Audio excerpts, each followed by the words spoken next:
Hello, you smart people. Welcome back. Today, I want to talk about a concept that's fundamental to business success, yet so many businesses don't take it seriously, and even fewer individuals. Your mission statement. Or as one of my colleagues said, how do we make sure that our mission statement bleeds into everything that we do? Nah, I don't think we're going to talk about that. Because I don't know what it means.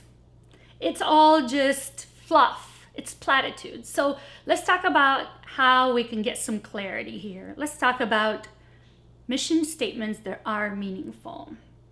But first, let me tell you about that time when I developed a speech impediment. And I don't mean this accent. In my early career, I was in digital marketing for a big bank, a very, very big bank, the kind of bank that can't fail. And I was doing great, except that review after review, I was being told that I wasn't a great communicator because I was too blunt, too direct, and I had opinions.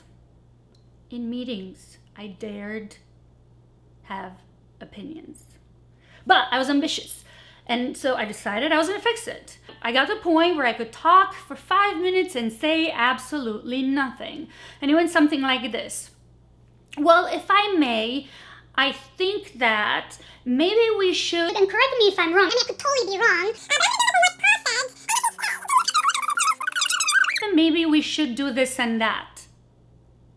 Instead of just saying, why don't we try this and that?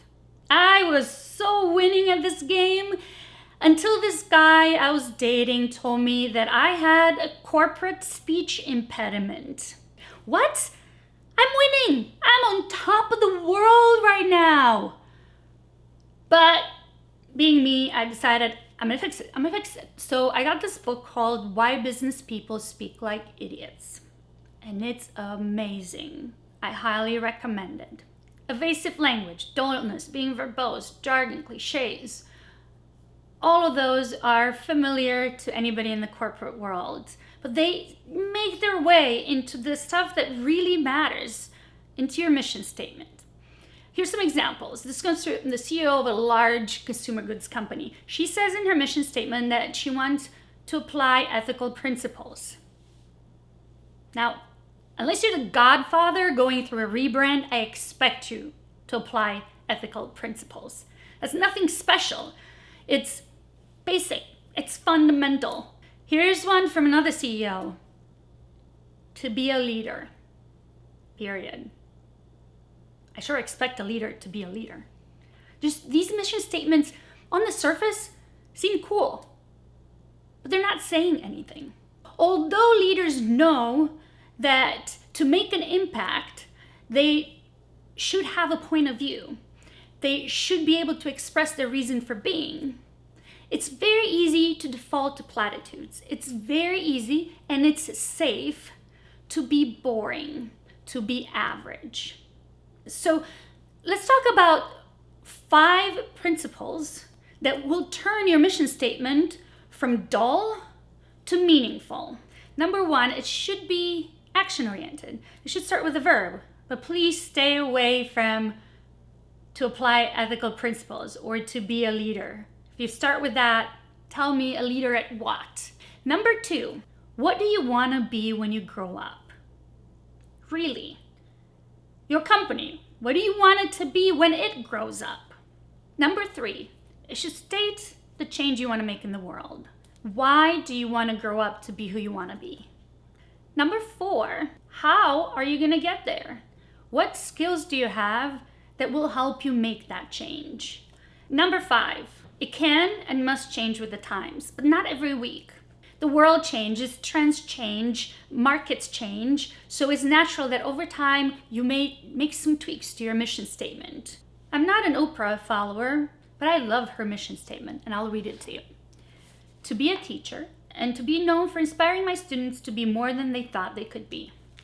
It's clear, it's simple, it's direct, it highlights her skills, the change she wants to make in the world, and how she's gonna go there, how she's gonna do that by teaching.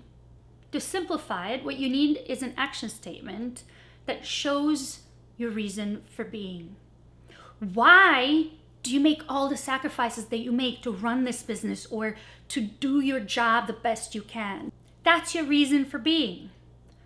Don't be afraid to put it out there. Don't choose the safe path. It doesn't lead anywhere. So take the time this week to think through the questions that I laid out for you. What do I want to do when I grow up? What skills do I have that will help me get there? And for Pete's sake, stay away from dullness.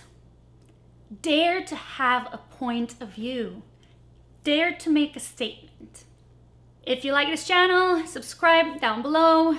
Shoot me a message, a tweet, leave a comment, send me an email, and I will see you back here soon.